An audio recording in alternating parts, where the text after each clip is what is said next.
When I arrive at the property that Saturday morning and find Emily crying in the kitchen, I know I've made the worst mistake of my life. She's standing at the sink, her hands buried in soapy water, her shoulders slumped like she's carrying the weight of the world. Her hair, always so perfect, is pulled back in a messy ponytail. She has dark circles under her eyes so bad it looks like she hasn't slept in days. And she's crying silently, the way women cry when they don't even have the strength to make a sound. Behind her in the living room that opens into the kitchen, there are at least 8 people. Michael's mother, Linda. That woman who looked at me like I was an obstacle in her path from day one. His 2 sisters, with their shrill voices and laughs that sound like mockery. His younger brother David with his wife and their 2 kids, who are running wild through the entire house. All of them are sprawled on the furniture like they own the place, demanding coffee, asking for more bread, yelling that the jam is gone. And my daughter, my Emily, is serving them. She's serving them like a maid in her own home. "Emily, where's the sugar?" one of the sisters yells without even looking at her. "Emily, these eggs are cold. Make me more," Michael's mother orders in that tone that accepts no reply. My daughter just moves back and forth like a ghost, obeying every command, cleaning every plate, enduring every nasty comment. And I'm standing in the doorway, and I feel the rage start to build deep in my stomach. This was not what I planned. This is not why I bought this property. It was exactly 1.5 years ago that Emily got out of her first marriage, 18 years with a man who abused her in every way possible without ever raising his hand. He would ignore her for weeks, tell her she was useless, that she was worthless, that she had ruined his life. When she finally found the courage to ask for a divorce, he kept everything. The house they bought together, the savings, even the car I gave her for her 30th birthday. Emily came to my apartment with 2 suitcases and a shattered soul. For months I watched her walk through my living room like a zombie, not knowing what to do with her life, not knowing how to start over at 43.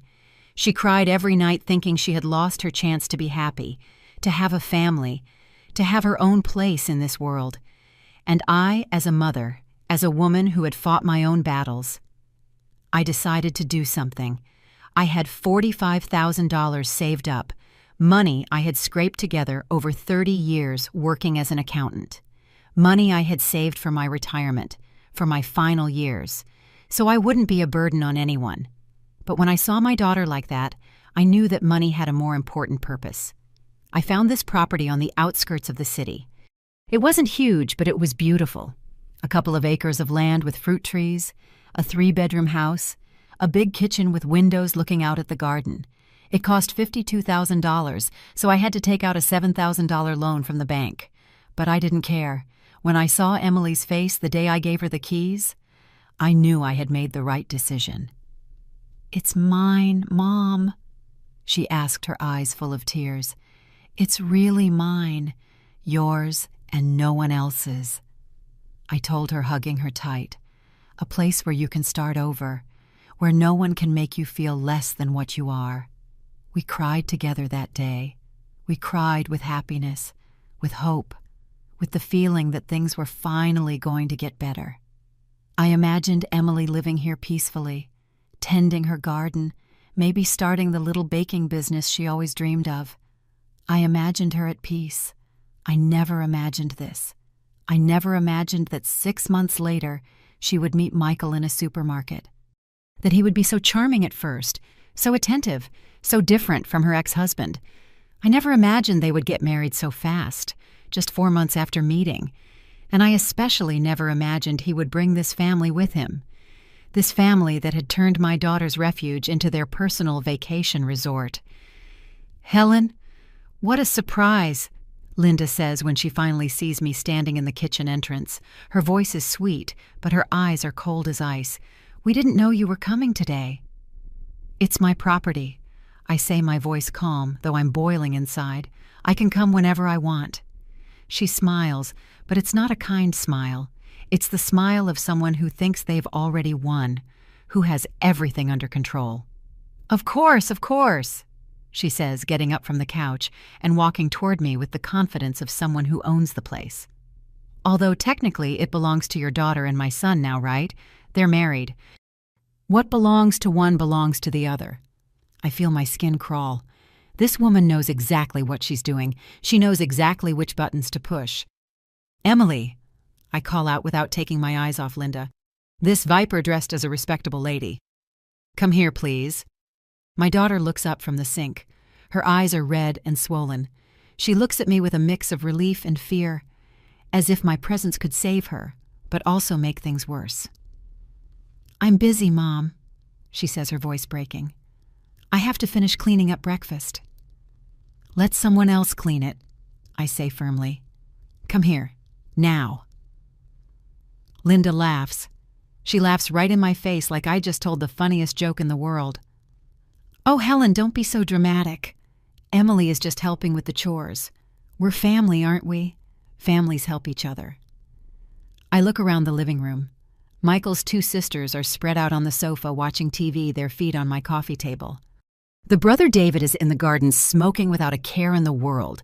The kids have left a trail of toys and food all over the floor, and not one of them is lifting a finger to help. "How long have you all been here?" I ask. 2 weeks. Linda answers like it's the most normal thing in the world, and we're staying all summer. Michael invited us.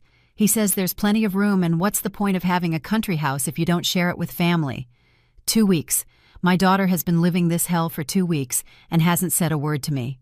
"And where is Michael?" I ask, trying to stay calm, though every second I feel the pressure in my chest getting tighter. "He went out with his father to look at some land," Linda replies, settling back onto the couch like it's her personal throne. "They'll be back for lunch. By the way, Emily, it's almost 11. You should start preparing something. You know my son doesn't like to eat late." Emily nods silently and starts pulling pots from the cabinet with mechanical movements, like a robot programmed to obey. Seeing my daughter like this breaks my soul. This is not the woman I raised. This is not the strong woman who survived an abusive marriage and found the courage to start over. I walk over to her and touch her arm gently.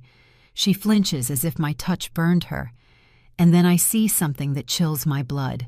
She has red marks on her wrists, like she's been scrubbing dishes and floors for hours without rest. Her hands are chapped swollen.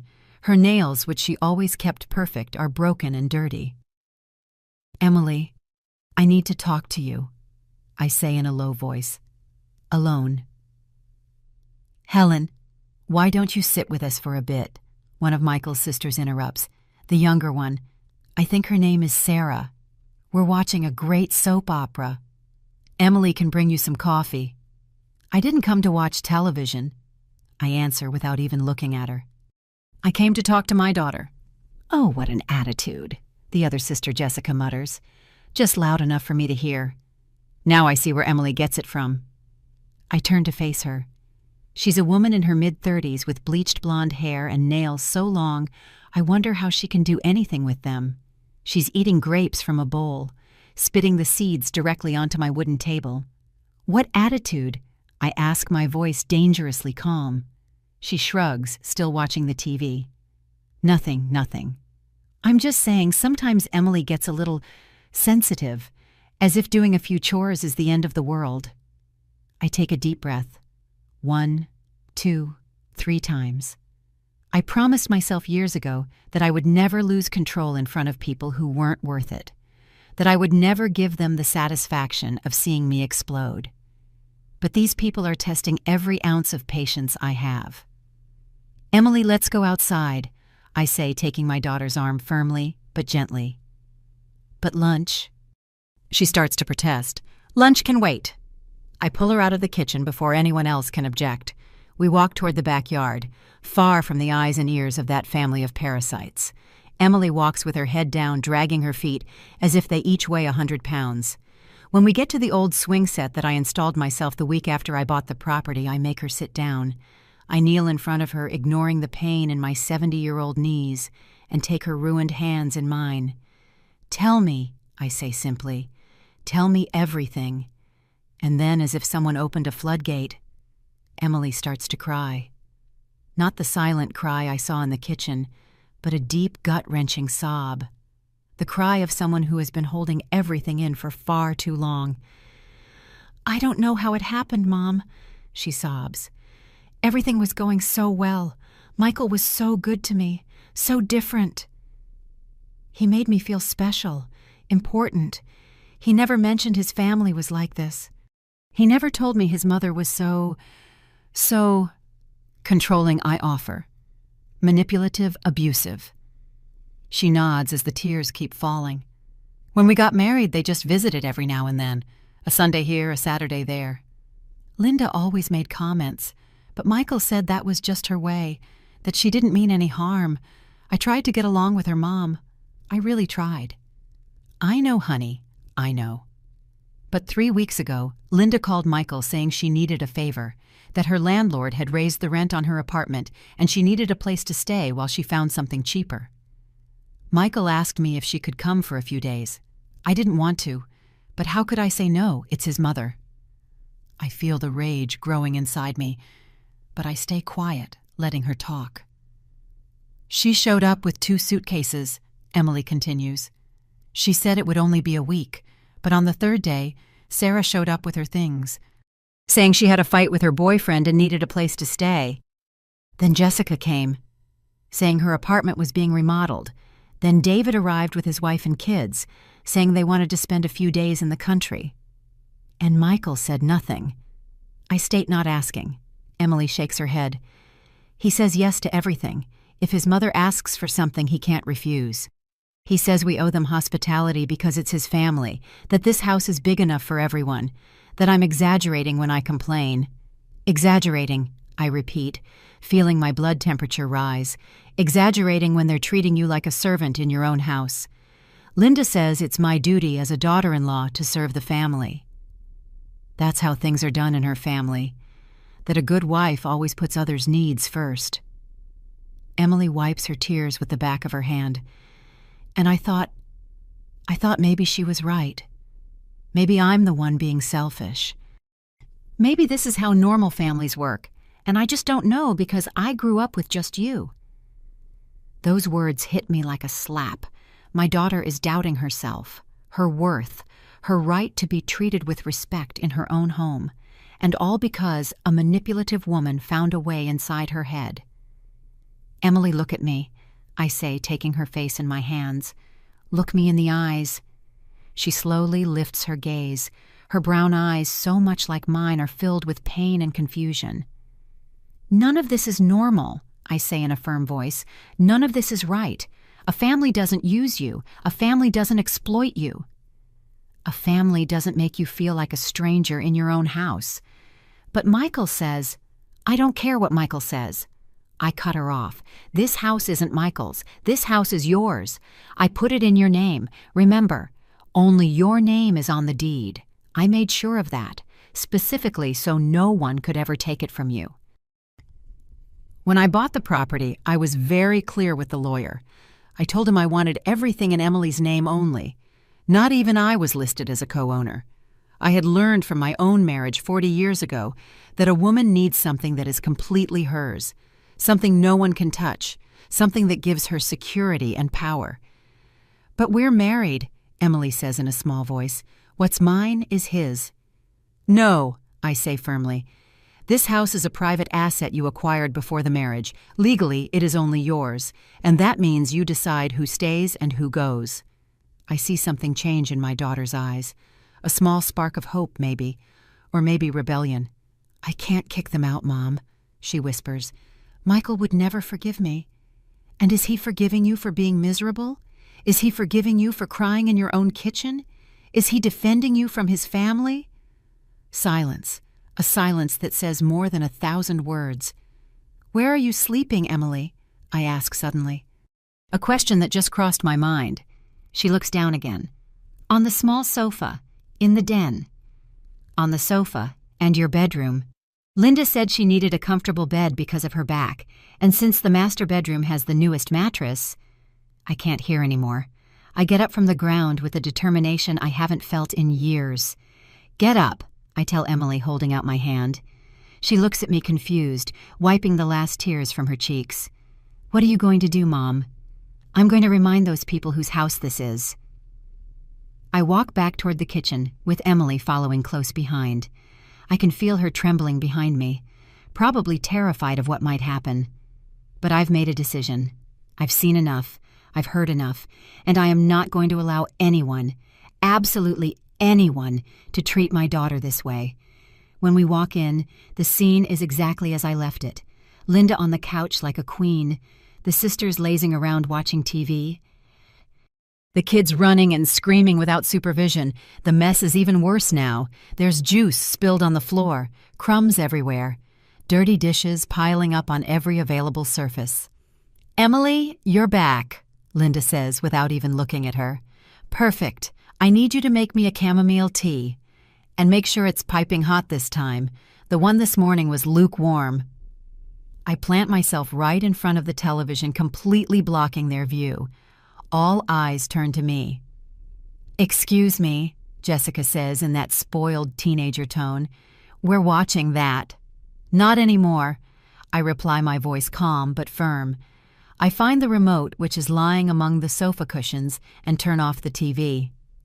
"What do you think you're doing?" Linda demands, standing up, her face twisting into a mask of indignation. "You can't just come in here." "I can, and I am," I cut her off. "This is my daughter's house, and I think it's time we had a conversation about the rules."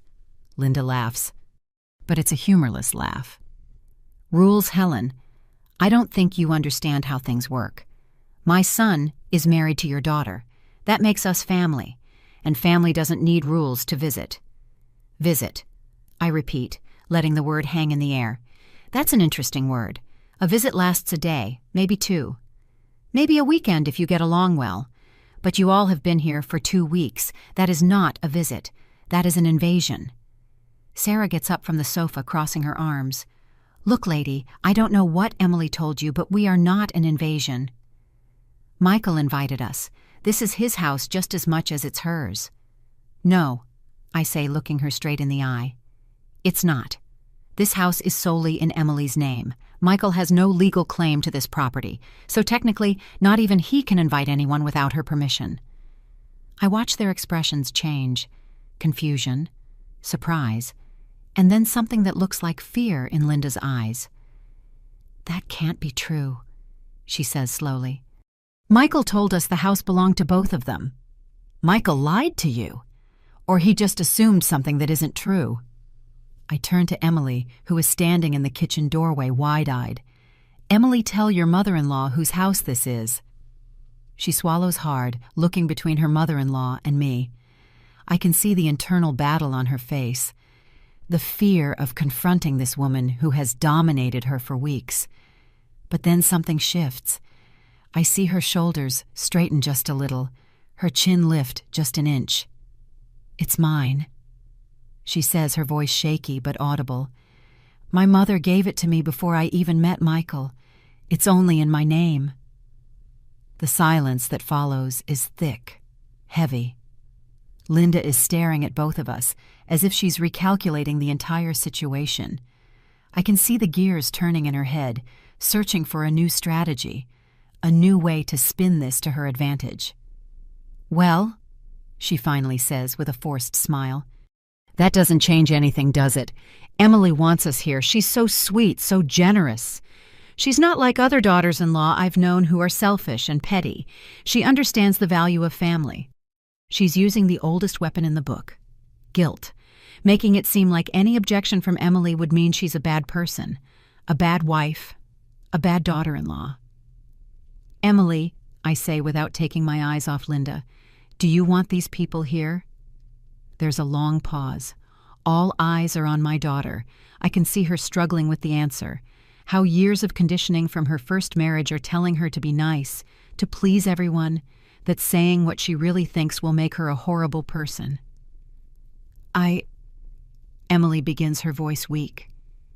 "The truth, honey," I say gently. "Just the truth." She takes a deep breath, and when she speaks, her voice is stronger. "No. No, I don't want you here." Linda gasps, as if she's been slapped. Sarah and Jessica look at each other in shock. Even the kids stop running for a moment. "You can't be serious," Linda says, "after everything we've done for you, after accepting you into our family, after my son saved you from being a divorced, lonely woman." And there it is, the true face of this woman, not the sweet manipulative tone, but pure venom. Saved her. I repeat, my rage finally finding its voice. Your son didn't save anyone. Emily didn't need saving. She had her own house, her own life. If anyone benefited from this marriage, it was him. How dare you? Linda takes a step toward me, her eyes burning. My son is a good man. He works hard. He's the one who pays the bills in this house. What bills? I ask. The electricity, the water? Because I imagine with 8 people living here, those bills must be quite high lately. She opens her mouth to answer, but snaps it shut. I hit a nerve. Emily, I say, turning to my daughter. Who has been paying the utilities since they arrived? She looks down. I have. Michael said his money was tight this month because he's saving for a project. And the food. This house was fully stocked when I left 3 weeks ago. Now I see the pantry is almost empty. I did the grocery shopping, Emily admits. 3 times this week, almost $800 in total. $800. My daughter spent $800 to feed this family of moochers in 2 weeks. And have they contributed anything? I ask, though I already know the answer. Emily shakes her head. I turn back to Linda with a cold smile. So let me see if I understand this correctly. You all came here, settled into my daughter's house. You've been eating her food, using her utilities, sleeping in her bed. And on top of all that, you've turned her into your personal maid. And all without paying a single cent. We're family, Linda repeats, but her voice sounds less certain now. Family doesn't charge each other. You're right, I say, nodding slowly.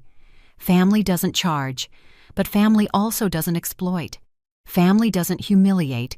Family doesn't turn your home into your prison. This is ridiculous, Jessica chimes in, getting up from the couch. Mom, you don't have to listen to this. When Michael gets here, he's going to put these 2 in their place. Michael isn't going to do anything, I say with a certainty that surprises even Emily. Because by the time Michael gets here, you all will be gone. The room falls completely silent. Even the kids have gone still, sensing the tension. What did you say? Linda asks slowly, dangerously.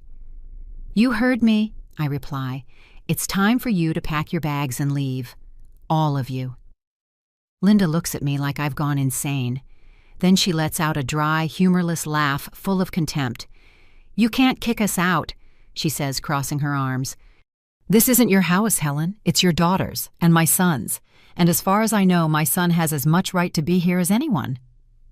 Her son can stay, if Emily decides he can, I answer, but you are not welcome. And who's going to make us leave? Sarah asks with a mocking smile.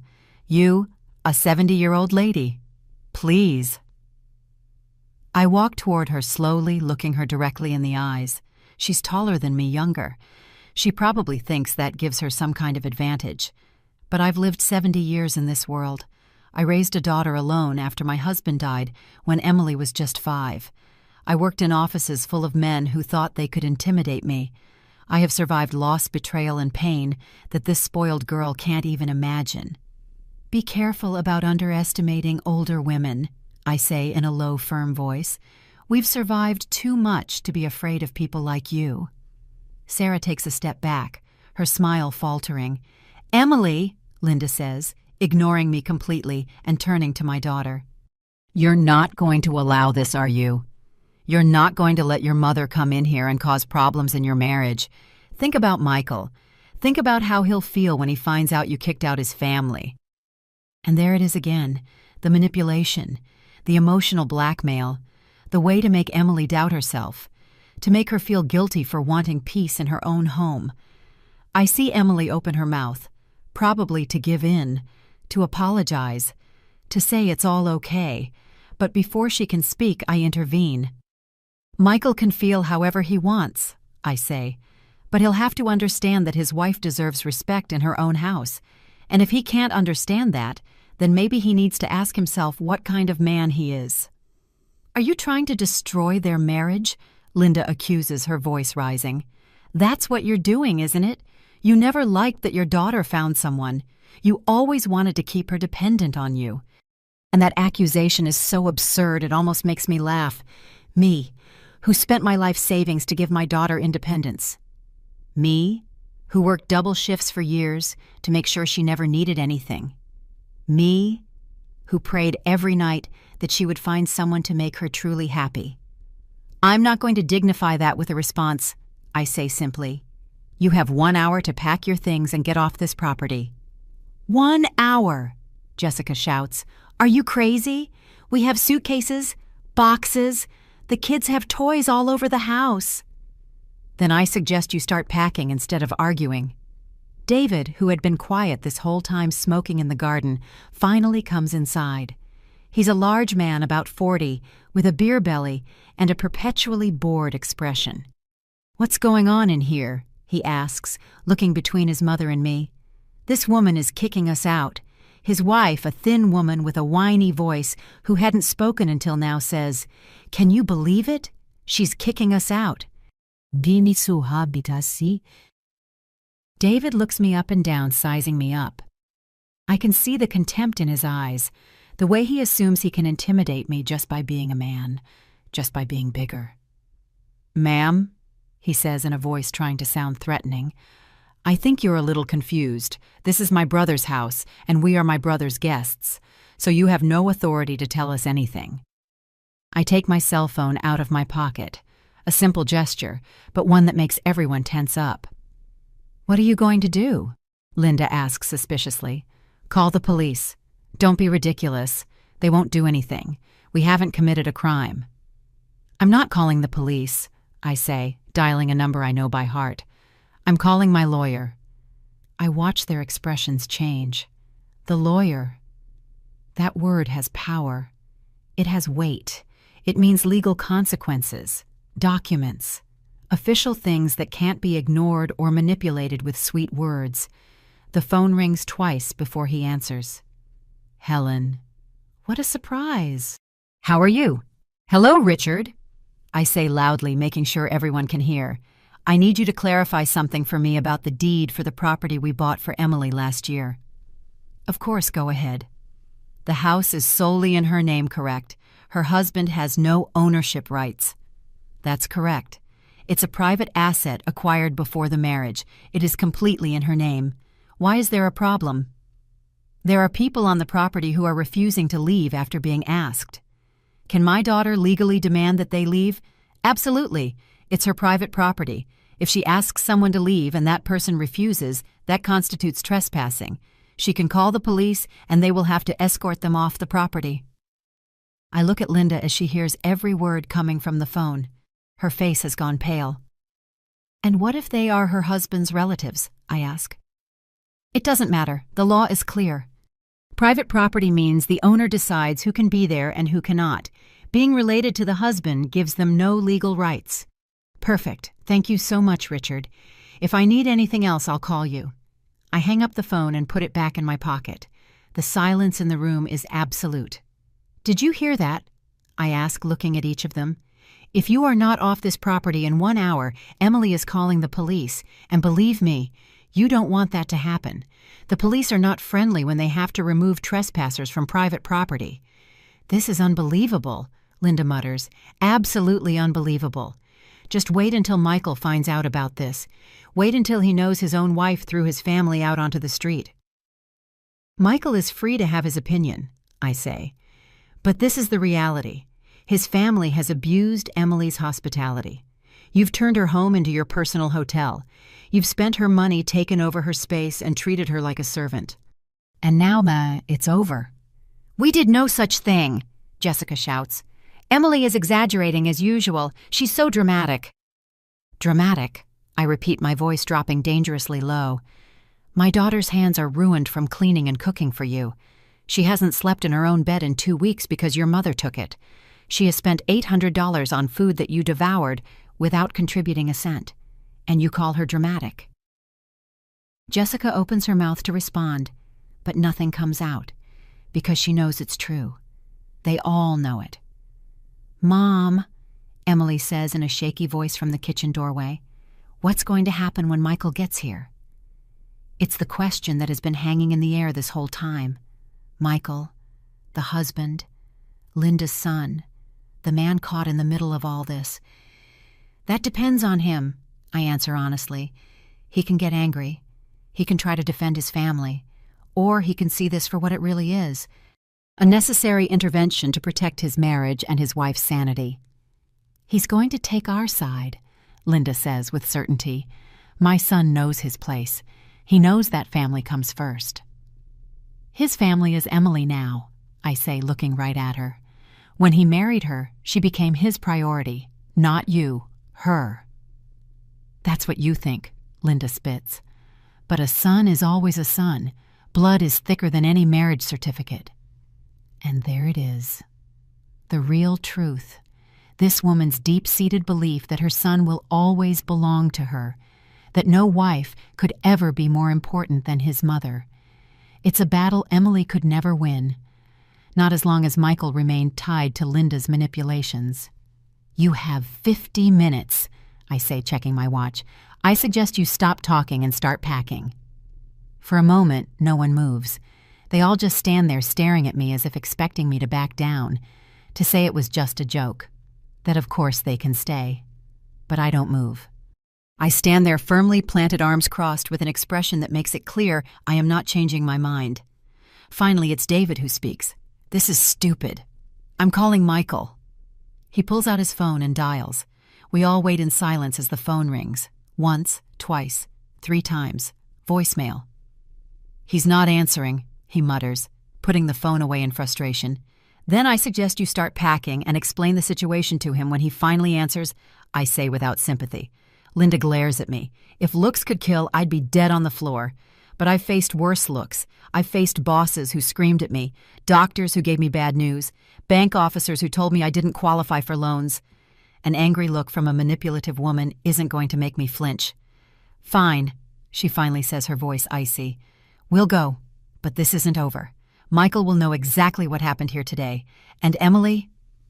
She turns to my daughter with an expression of profound disappointment.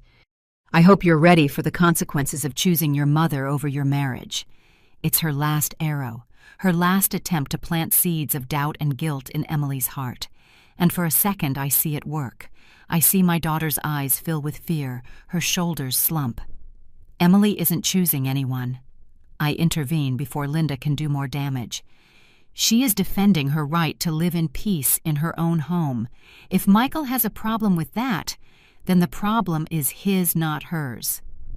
Linda makes a sound of contempt and storms off toward the master bedroom, the one she occupied as her own. Sarah and Jessica follow her, muttering to each other, just loud enough for us to hear words like ungrateful and awful. David stays a moment longer, looking at me with something between respect and resentment. You know you're starting a family war, right? If defending my daughter causes a war, I reply calmly, then so be it. He shakes his head and goes outside to gather his kids' things. His wife follows, shooting me venomous looks as she picks up toys from the floor. When we are finally alone in the living room, Emily collapses onto the sofa, her body shaking. I sit next to her and hold her tight like when she was a little girl and had nightmares. Did I do the right thing, Mom? She asks in a broken voice. Or did I just destroy my marriage? Honey, I say, stroking her hair. A marriage that can only survive if you agree to be mistreated is not a marriage worth saving. But I love Michael. I know. And maybe he loves you too. But love isn't enough if it doesn't come with respect, and his family doesn't respect you, and worse, he hasn't defended you from them. We stay like that for several minutes, listening to the sounds of suitcases being dragged, drawers opening and closing, voices arguing in distant rooms, the sound of an invasion finally being dismantled. I'm scared, Emily admits. I'm scared Michael will leave me. Scared of being alone again, scared of failing at another marriage. Listen to me very carefully, I say, taking her face in my hands so she has to look at me. If Michael leaves you because you refuse to let his family abuse you, then he did you a favor, because it means he was never the man you thought he was, and you deserve better than that. But I'm 43, Mom. Who's going to want me at this age? I already failed once. You didn't fail at anything, I cut her off firmly. Your first husband was an abuser. That was not your fault. And if this marriage doesn't work, it won't be your fault either. The fault lies with men who don't know how to value the extraordinary women they have by their side. She leans on my shoulder and cries, not the silent cry from the kitchen, not the hysterical cry from the garden. This is a cry of relief, of release, of years of holding in emotions because she had to be strong, because she had to keep the peace, because she had to be the good wife, the good daughter-in-law, the good woman. Half an hour later, we hear the sound of vehicles pulling up. My heart speeds up a little. Michael is here. Emily tenses up immediately beside me, quickly wiping her tears. "It's okay," I say, squeezing her hand. "I'm right here. You're not alone." The door opens, and Michael walks in. A man of medium height, with hair just starting to gray at the temples.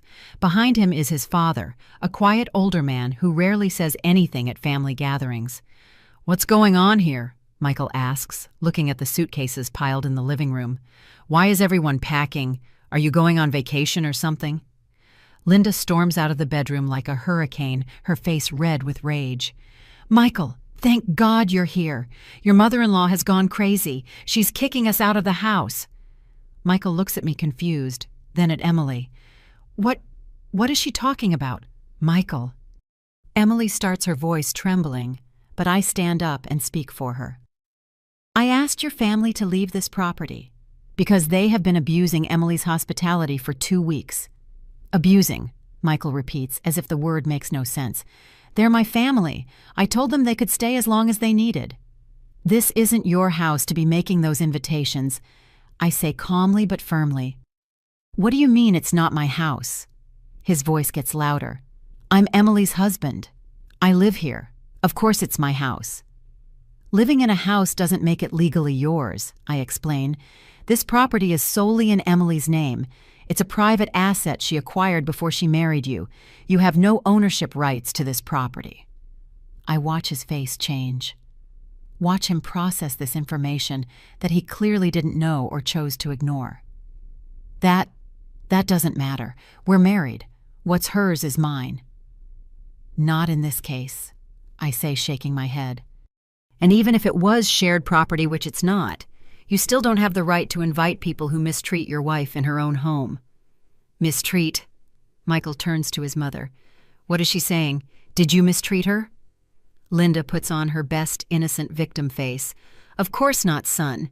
We've been nothing but kind to Emily. She's exaggerating as always. You know how she is." "How is she, Michael?" Emily suddenly speaks up, her voice trembling but firm. "Am I exaggerating?" He stays quiet, clearly uncomfortable being trapped between his mother and his wife. "Am I exaggerating when I cry because your mother is sleeping in our bed and I'm on the sofa?" Emily continues, her voice growing stronger.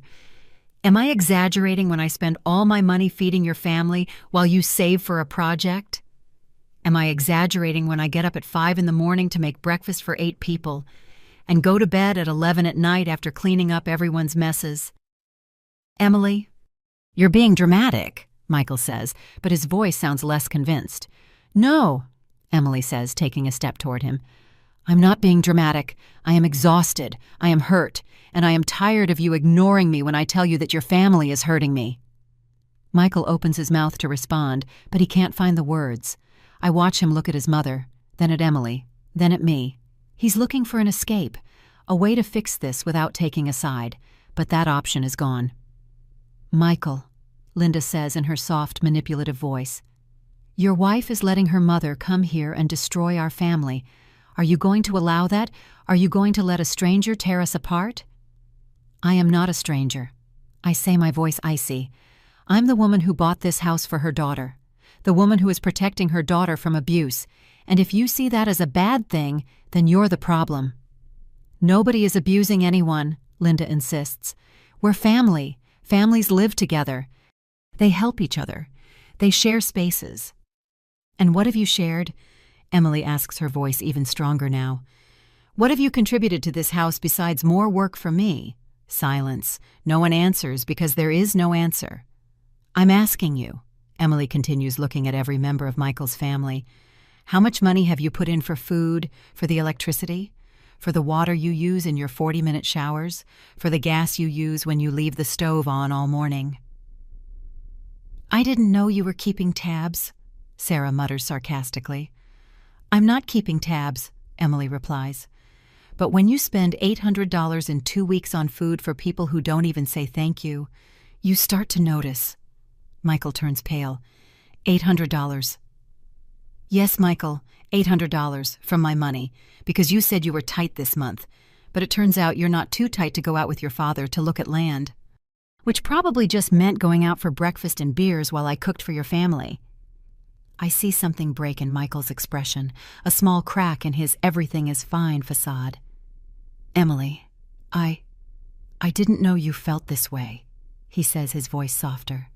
"I told you," she replies, and now there are tears in her eyes. But there's also fire. "I told you 3 times. The first time you told me not to exaggerate. The second time you said your mother was just trying to help.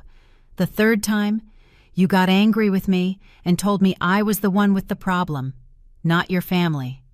"Son," Linda interrupts, "don't let her manipulate you. She's using tears to make you feel guilty." "Enough!" Michael suddenly shouts, startling all of us. "That's enough, Mom." Linda recoils as if she's been hit. She is clearly not used to her son speaking to her like that. "Did you know," Michael asks his mother, his voice shaking with emotion, "that Emily hasn't slept in our bed since you got here? Did you know she's been sleeping on the sofa? Did you even care to ask her if she was comfortable?" I have a bad back," Linda stammers. "I need a firm mattress. I thought Emily would understand." "And why didn't you sleep in one of the guest rooms?" Michael demands. "Why did you have to take our room?"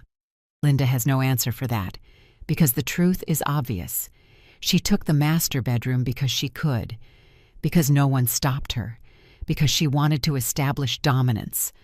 Michael runs his hands over his face, breathing deeply. When he speaks again, his voice sounds tired, defeated.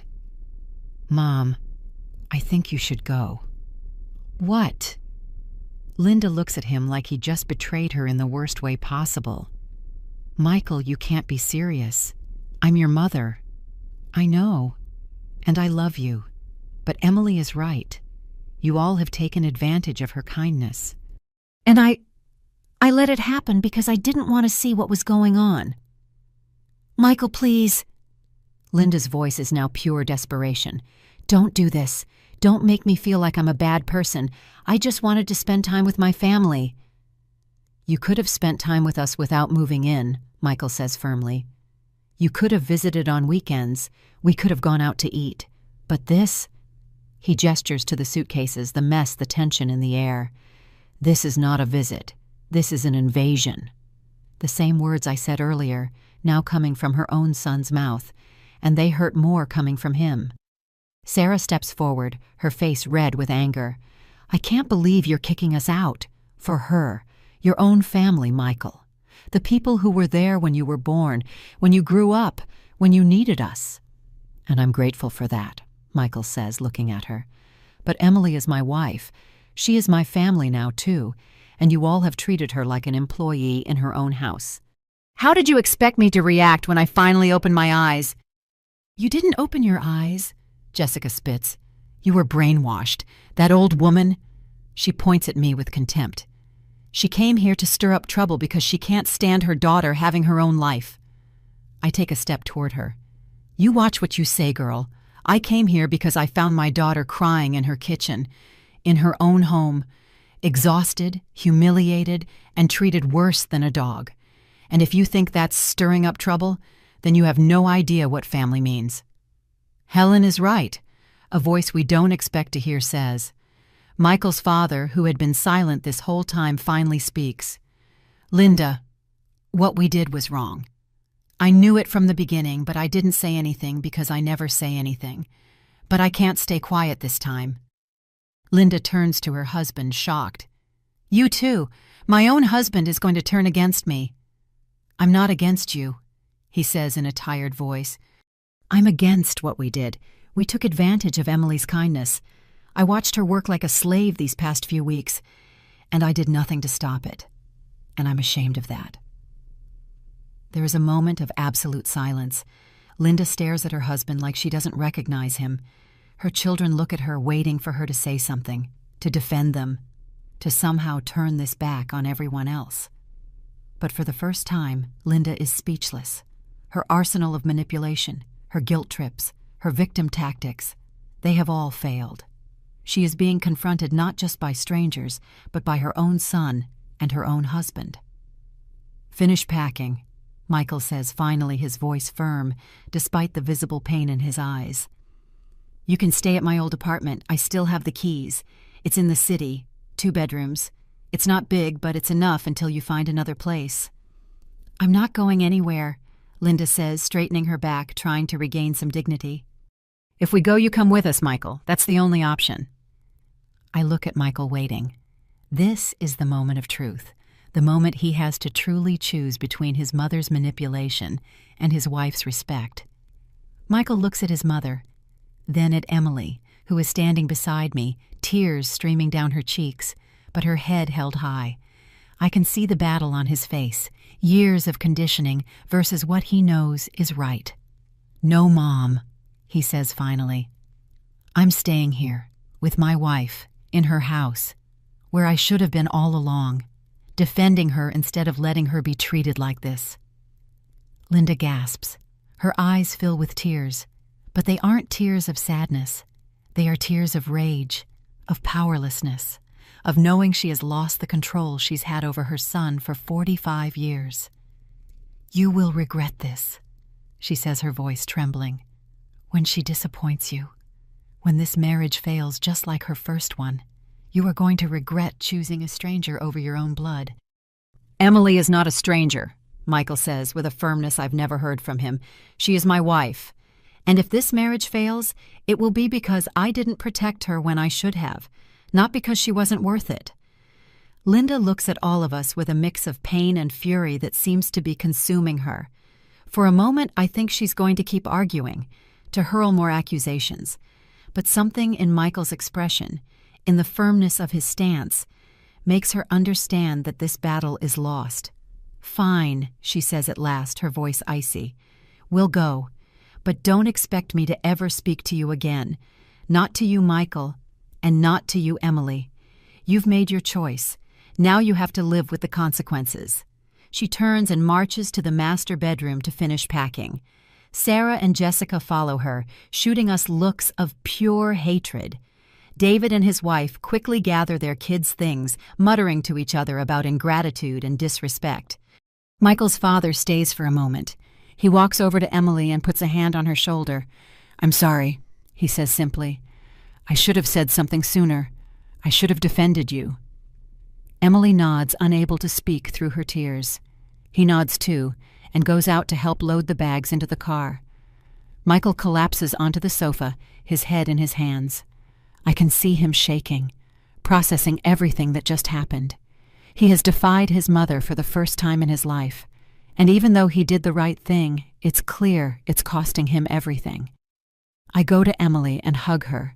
She clings to me like a life raft, sobbing against my shoulder. They aren't just tears of sadness. They are tears of relief, of release, of years of silent endurance finally coming to an end. The next 30 minutes are organized chaos. Suitcases being dragged, boxes being loaded, kids crying because they don't want to leave. Linda moves through the house with the wounded dignity of a dethroned queen, collecting every little thing that belongs to her as if each object is proof of the injustice she's suffered. At one point, Sarah tries to take a decorative lamp from the living room. "That lamp stays here," I say firmly. "I bought it." Sarah lies brazenly. "No, I bought it," Emily says, raising her voice for the first time. 8 months ago, at that antique shop downtown. It cost $120 and I paid cash. I can show you the receipt if you want." Sarah drops the lamp in anger and storms out of the house without another word. Finally, after what feels like an eternity, all the bags are in the cars. There are 2 vehicles parked outside, Linda's car and David's truck. The kids are already buckled in their seats, still crying and asking why they have to leave. Linda walks out of the house one last time carrying her purse. She stops on the threshold looking at all of us with an expression that tries to be contemptuous but can't quite hide the pain. "Michael," she says, her voice trembling slightly. "Last chance. Come with us. Don't let these women destroy our family." Michael, who is standing next to Emily with his arm around her, slowly shakes his head. "I've already made my decision, Mom. My place is here." Linda presses her lips into a thin line. "So be it. But when you realize your mistake, when you see that you chose wrong, don't come looking for me. This door closes today, and it's not opening again. That's your choice." Michael says, his voice calm but firm. "I'm just choosing my wife. You're the one turning this into a war." Linda doesn't answer. She just turns and walks to her car, her back straight and her head held high. Sarah and Jessica get in the car with her. David, his wife, and his kids get in the truck. Michael's father is the last one in giving us one final apologetic look before closing the car door. The engines start. The cars begin to move slowly down the gravel driveway toward the gate. Emily, Michael, and I stand on the porch watching them go. No one speaks. We just listen to the crunch of the tires on the gravel, the sound of the engines, and then the silence as they finally disappear from view. Emily is the first to move. She turns to Michael and hugs him tight, sobbing into his chest. He hugs her back, his own tears finally falling. "I'm sorry," Michael whispers over and over. "I'm so sorry, Emily. I should have listened to you. I should have defended you from the beginning. I'm sorry." She can't answer, just cries and holds on to him as if she's afraid he'll leave too. I let them have their moment. I stand on the porch looking out at the empty driveway, feeling the weight of everything that just happened. I don't feel victorious. I don't feel happy. I just feel tired, relieved, and hopeful that maybe, just maybe, this will mark a new beginning for my daughter. After several minutes, I walk over to them and put my hand on Emily's shoulder. "Are you two okay?" I ask gently. Emily nods, wiping her face. "Yeah, Mom, I think so." Michael looks at me with red eyes. "Helen, I don't know what to say.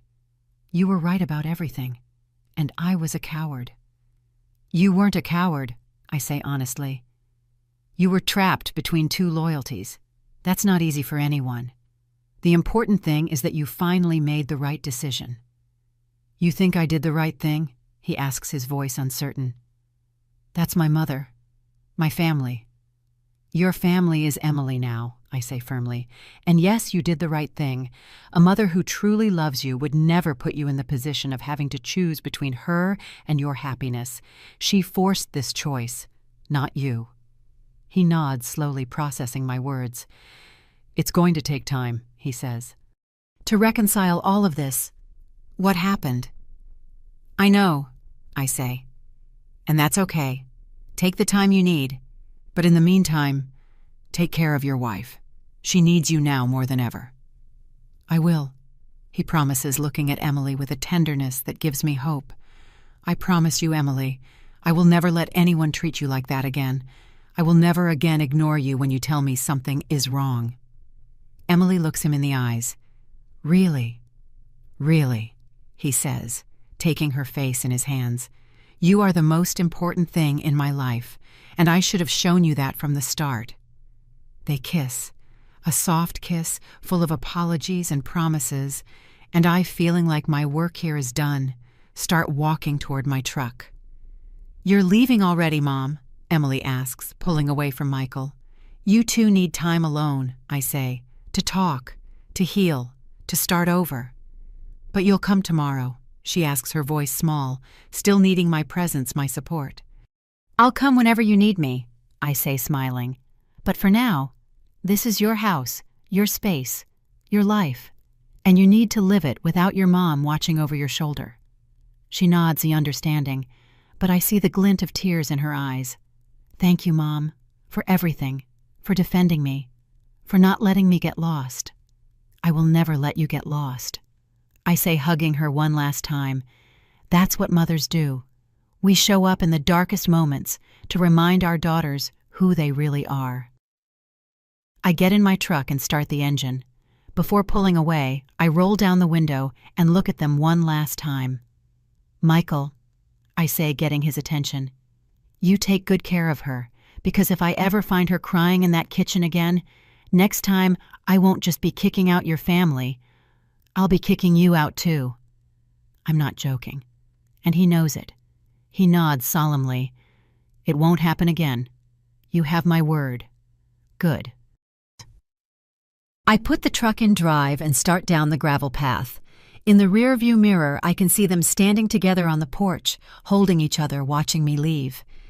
They look small in the distance, fragile, but also united in a way they weren't before. I drive back to the city, my mind full of everything that just happened.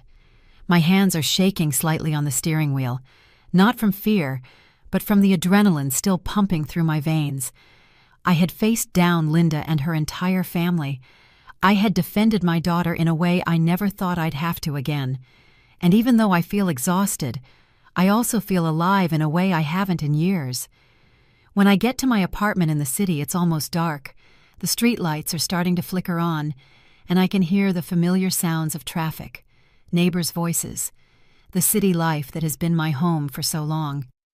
I make myself a chamomile tea and sit in my favorite armchair, the one I bought 20 years ago that knows every curve of my tired body. My phone rings. It's Emily. "Mom!" Her voice sounds different, lighter, freer. "You made it home okay?" "Yes, honey, I'm home having some tea. Michael and we've been talking," she says. "Really talking. For the first time in weeks. He apologized for everything. For not listening. For not defending me. For letting his family treat me that way. And what did you say? I told him I forgive him, but that things have to change. That if we're going to stay together, I need to know he'll be on my side when it matters. That I can't ever feel alone in my own marriage again." And what did he say? He cried, Mom. He actually cried. He said he was ashamed of himself, of how he let things get so far.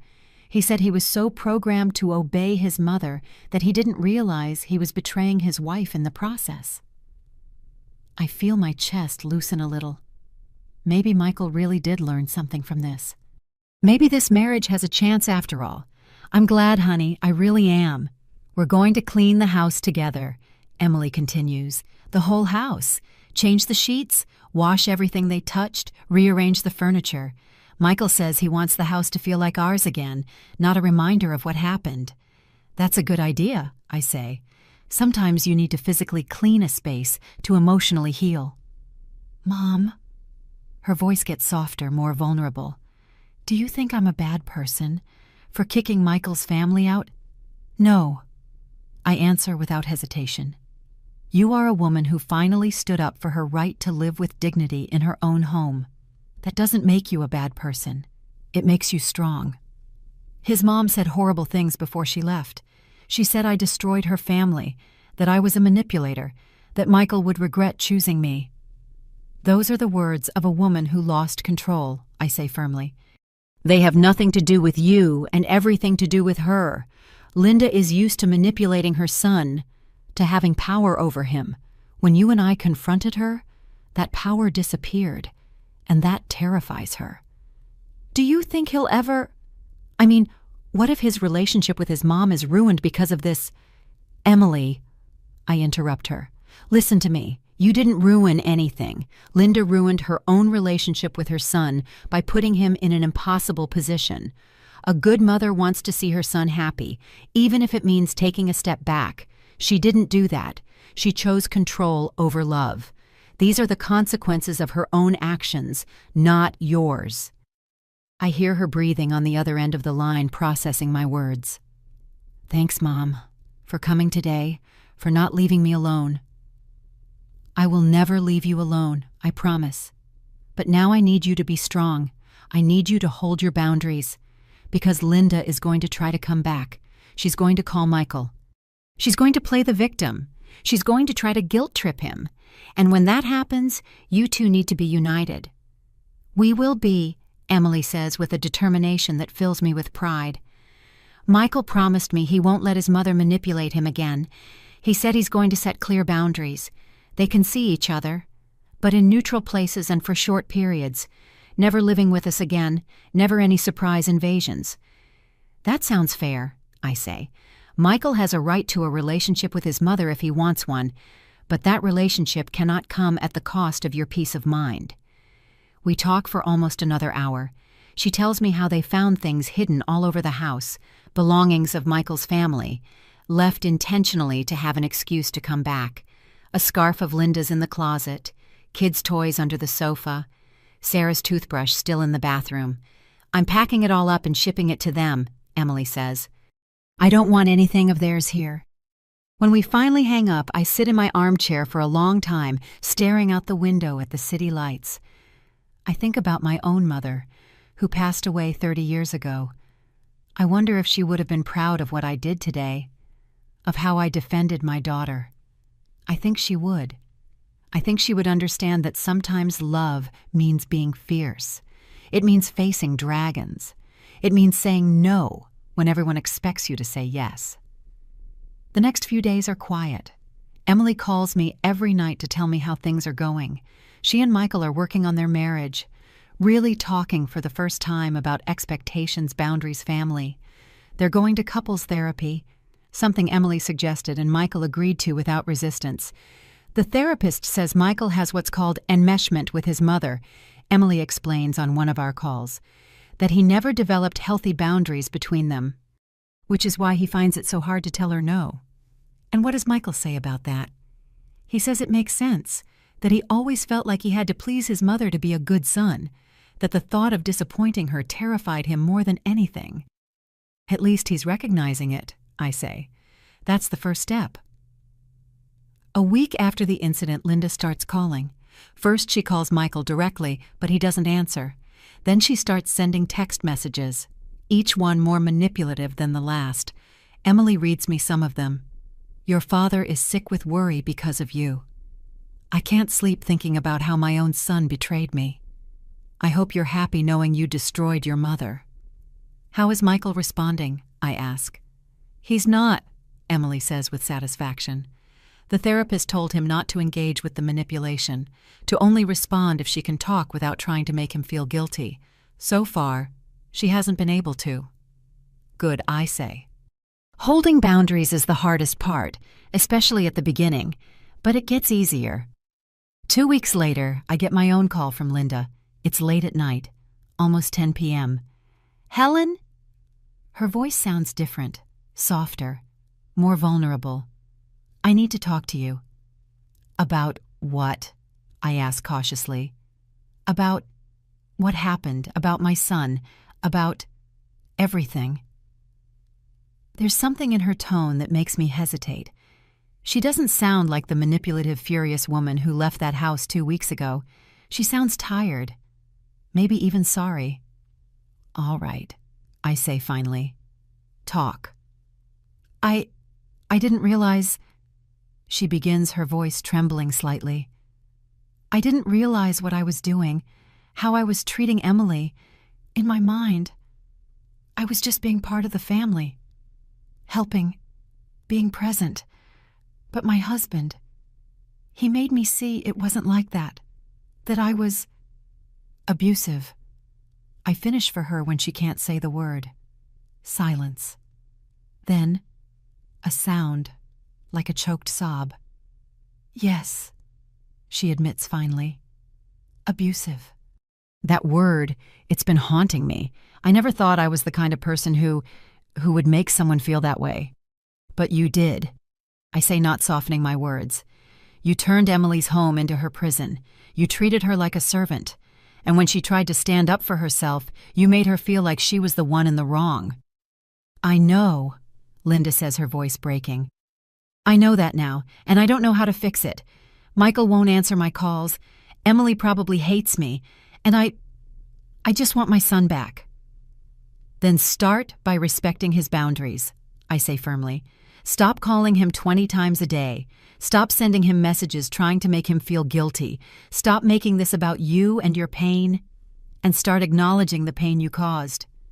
But it does hurt, Linda says, her voice broken. It hurts not being able to talk to my son. It hurts knowing I lost him. You haven't lost him, I reply, but you will, if you keep doing the same things. Michael needs space. He needs time to heal and strengthen his marriage, and if you really love him, you'll give him that time with no strings attached. What if he never forgives me? Then you'll have to live with the consequences of your actions. I say without mercy, just like Emily had to live with the consequences of your abuse for 2 weeks, just as Michael now has to live with the guilt of not defending her sooner. There's a long silence. I can hear her ragged breathing, her held-back sobs. "What should I do?" she asks finally. "How do I fix this?" "Start by writing him a letter," I suggest. Not a text message, not a call. A real letter, where you take responsibility for your actions without excuses, without justifications, where you specifically acknowledge what you did wrong and how it affected Emily. And then, you give him space to decide if and when he wants to respond. And if he doesn't respond, you respect his silence. And you keep working on yourself, on understanding why you did what you did, so you never do it again. "Okay," Linda says in a small voice. "I'll do it. I'll write the letter." "Linda," I say before hanging up, "one more thing. If this is another manipulation, if you're just trying to find a new way to get control over Michael, I'm warning you now. It won't work. Emily and I are watching, and we will not let you hurt them again." "It's not a manipulation," she says quickly. "I promise. I just want my son back, and if that means I have to change, then I'll change." I hang up the phone, not knowing whether to believe her or not. Time would tell. Manipulators can fake remorse, but they can't sustain it for long.